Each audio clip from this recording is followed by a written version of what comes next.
L'Afrique est un vieillard assis sur une mine d'or. C'est-à-dire, malgré tous les ressources qu'on a, on a du mal à s'en sortir. On est souvent, on est souvent, on est souvent classifié dans des pays en voie de développement. Alors, est-ce que l'Afrique ne se refuse pas le développement? Aujourd'hui, je vais vous parler de l'or en Afrique.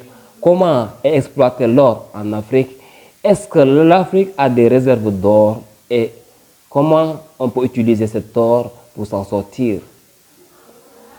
Aujourd'hui, vous savez, la plupart des pays, surtout dans l'Afrique de l'Ouest et du Nord, ont de l'or dans le sous-sol. Cet or est exploité tout simplement par ce que l'on appelle les ouvriers, celles qui travaillent dans les mines, celles qui creusent pour trouver de l'or. On peut prendre par exemple ici l'exemple du Sénégal, on peut parler de Kédougou. À Kédougou, on a de l'or. Le sous-sol de Kédougou est riche en or. Dans cette mine, on a la mine de Sabodala. Aujourd'hui, la réserve d'or sénégalais est une partie exportée en France, d'autres parties exportées en Amérique pour les sauvegarder, c'est-à-dire soi-disant dans des coffres forts sécurisés.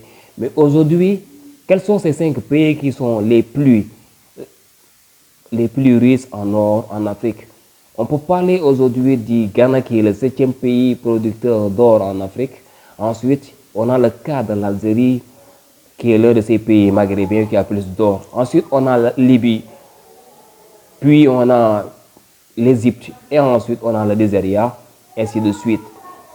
Et comment l'Afrique peut prendre l'or pour s'en sortir? C'est-à-dire, la valeur de l'or est tellement importante. Aujourd'hui, ça remplace la valeur de l'argent.